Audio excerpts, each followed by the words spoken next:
Hi class, I wanted to go over a research paper outline that I created. Some of you asked if I could provide some sort of outline or template for the research paper. So I decided to go ahead and create an outline, and I'm going to go over it in this video. You can access this research paper outline by clicking on Pages, and then it'll take you to the outline. So what I wanted to talk about first is that this paper is a bit longer than the ones we've done before this semester. This paper is 5 to 7 pages double spaced, with the minimum being 5 pages, not including the research, the reference page. So just keep that in mind that you're aiming for 5 pages. So because of that, like I said, it is a little bit longer than the ones we've done before. The other ones were about 2 to 3 pages.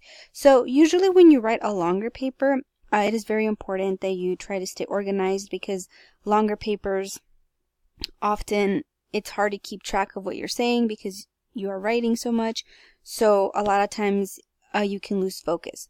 So basically, like I was saying, this is a research paper, right? Which means that you are mostly going to report information, but you're also going to analyze that information, put it into context, and apply that information as well. So for your introduction, what you want to do is you want to start off your paper by providing background information. And this could be any background information that's related to the event you're talking about, the invention, or just basically anything that's related to your topic. Discuss when this happened. Also discuss who was involved, what happened, what does your audience need to know to understand your topic, what is the crucial information that they need to know before they can understand where you are going with this. And it's always important to think about your audience whenever you are writing something. So just remember that your audience does not share the same knowledge that you do. Also, your audience has not researched this event or topic either. So you are more knowledgeable on this topic than your audience. So it's important that you don't assume that they know certain things.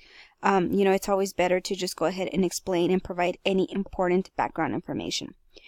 For this outline, I use the example that I provided in the instructions, this sample thesis right here, which talks about social media. So let's say my topic is social media, then I would go ahead and in my introduction, I would go ahead and provide a definition of what social media means. I would also go ahead and discuss its history, how it developed, how it grew. And I would also go ahead and provide some examples of the most popular social media platforms that are out there. Now, it's important to note that because this paper is a little bit longer, your introduction can be a little bit longer as well. Now, this paper is not too long. It's not 20 pages. So your introduction should not be more than 2 paragraphs. I think that 2 paragraphs is enough to go ahead and provide a good introduction.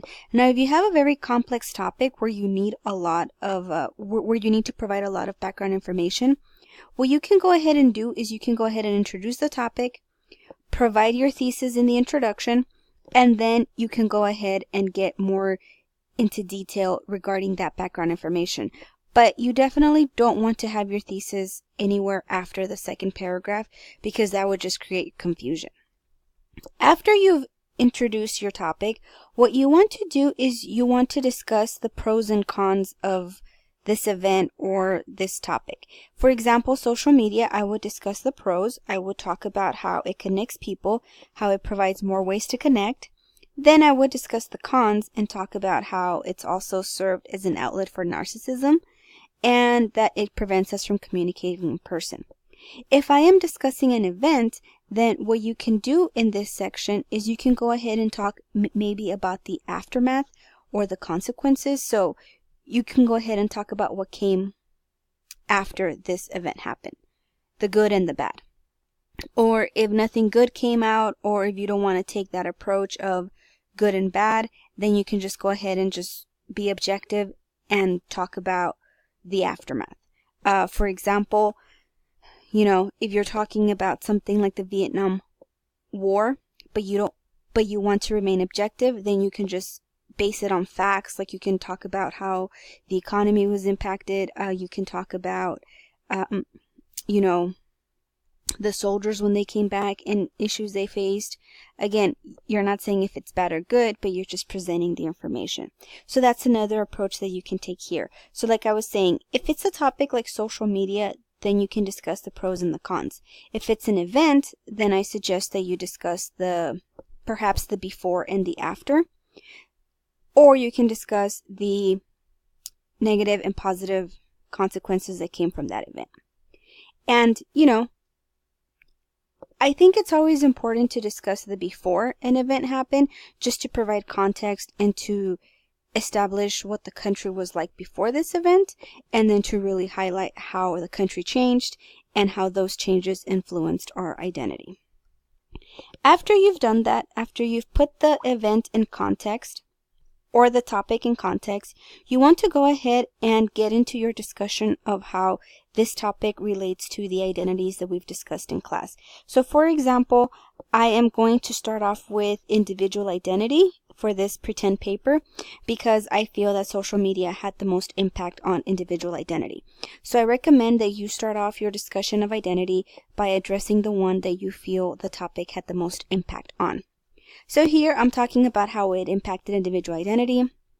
I am saying that it causes low self-esteem and it's pressure to meet standards. Now obviously in this paragraph, this could be 1 or 2 paragraphs, I'm going to talk about how low self-esteem has affected individual identity and how social media connects to all this.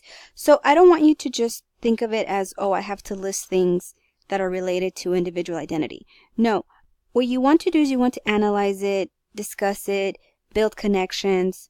The whole point of this is to show how this topic impacted this type of identity. And there are no sources out there that specifically tell you this is how this type of identity was impacted. So this section is all you. This section is going to be your opinion, your analysis, your interpretation of how this topic affected a particular identity. So then I move on because, like I said, social media impacted individual identity the most. And then I go ahead and talk about how social media caused individual identity to be fragmented. So in this paragraph, I'm going to talk about how there's the social media self and then there's the real self. And I'm also going to talk about how people can lose sense of themselves because people get caught up in social media and then they don't know who they are anymore because they're pretending, things like that. Then I'm going to move on to social media and how it has impacted the word social, right? Now you can be social online, but talk to nobody in real life or in person. So I'm just going to talk about how it has redefined what the word social means. And then I go ahead and I bring in social identity into the discussion. And I address how now everybody can be part of a group, how a lot of people have social media accounts. And I'm basically going to address that it has changed the way we communicate because a lot of people prefer to communicate through social media. And I'm going to discuss how that has impacted social identity. After that, I'm moving to cultural identity. And I basically say that social media has become a cultural phenomenon. It's pretty much everywhere. There's communities online, there's fandoms, chat rooms, forums. I think that these could be considered almost a culture of their own. I'm also going to talk about how most jobs require some sort of social media. And of course, I'm going to talk about how a lot of the social media terminology has become part of our culture, like hashtags, DMs, selfies, things like that. So pretty much I'm done at this point. And then I'm going to add my conclusion. My conclusion should restate my thesis. It should also summarize my main points, which is basically the body of my essay. And then I'm also going to consider the larger implications. It's very important that in your conclusion, you really highlight the significance of your topic. You know, how has this topic influenced society as a whole? Why is this topic important to our identity as people and specifically as American people? And then, of course, your reference page will go at the end. So I hope that this was helpful. I know some of you are considering writing about social media. So if you are, then just go ahead and make sure that you don't necessarily copy what I wrote here, because these are my ideas and I just use them as an example. But as you can see, here's the example that I provided. Here's the thesis example that I provided in the instructions, and then the body supports that. So if you're wondering, how do I support my thesis? The outline that I wrote helps to support your thesis. So please let me know if you have any questions. The essay is due during finals week, so there is still plenty of time. I know that most of you have already started doing research and things like that. So please let me know if you have any questions regarding sources or just anything having to do with the writing process.